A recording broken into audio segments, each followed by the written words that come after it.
সিলেটের গোয়াইনঘাটে আব্বাস কাউসারের চাঁদাবাজিতে জিম্মি নৌ শ্রমিকরা। সরকারের ভুয়া লিজ ও জাল রসিদ দেখিয়ে চেঙ্গেরখাল নদীতে করছেন ত্রাসের রাজত্ব। প্রতিবাদ করলেই মারধর করা হচ্ছে শ্রমিকদের। ক্ষোভে ফুঁসছে এলাকাবাসী। প্রশাসন আইনি ব্যবস্থা না নিলে গণপিটুনি দিতে পারে জনতা। বিস্তারিত দেখুন সিলেট থেকে পাঠানো নাজিমুদ্দিন আইয়ুবের পাঠানো প্রতিবেদনে। দিন দুপুরে প্রশাসনের নাকের ডগায় বসে চলছে লাখ লাখ টাকার হরিরোট। সাধারণ নৌ শ্রমিকদের ঘাম ঝরানো উপার্জনকে যারা নিজেদের বাপের সম্পত্তি মনে করে জোরপূর্বক কেড়ে নিচ্ছে, আজ তাদের মুখোশ উন্মোচন করার সময় এসেছে। ক্ষমতার দাপট আর জাল রশিদের আড়ালে সিলেটের গোয়াইনঘাটে ডৌবাড়ি ইউনিয়ন পরিষদের নাম ভাঙিয়ে কারা চালাচ্ছে এই বেপরোয়া চাঁদাবাজি?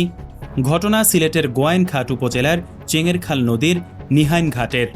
দীর্ঘদিন ধরে এই ঘাটে বালু ও পাথর বহনকারী নৌকা, কার্গো এবং বাল্কহেড চালকদের জীবন অতিষ্ঠ করে তুলেছে একদল নদী খেকো চাঁদাবাজ।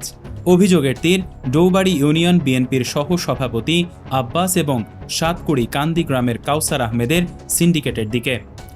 ৯ নং ডৌবাড়ি ইউনিয়ন পরিষদের ট্যাক্স আদায়ের ভুয়া লিজ ও জাল রসিদ তৈরি করে প্রশাসনের চোখে ধুলো দিয়ে প্রতিদিন লাখ লাখ টাকা হাতিয়ার করে আসছে এই চক্র। অনুসন্ধানে জানা যায়, এই ঘাটে আব্বাস ও কাউসার চক্রের কথাই শেষ কথা। সকাল থেকে বিকেল পর্যন্ত চলে এদের প্রকাশ্য জুলুম। চাঁদা দিতে সামান্য দেরি হলে কিংবা অস্বীকৃতি জানালে জোটে অমানসিক মারধর ও বেপরোয়া আচরণ।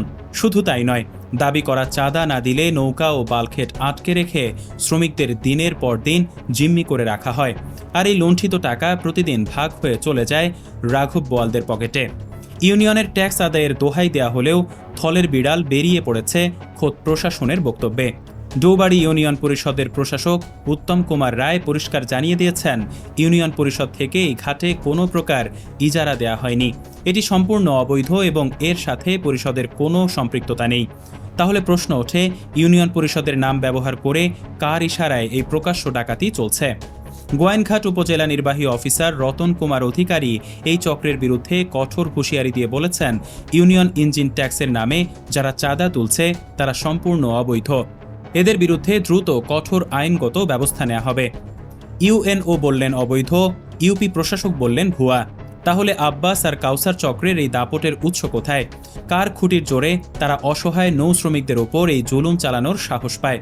প্রশাসন যদি সত্যিই আন্তরিক হয়, তবে এই ভুয়া রশিদধারী চাঁদাবাজদের ঠাঁই এখন জেলের ভেতরে হওয়া উচিত হবে বলে মনে করেছেন স্থানীয়রা। দর্শক, পরবর্তী পর্বে থাকছে আরও বিস্তারিত। চোখ রাখুন অগ্রযাত্রা প্রতিদিনে।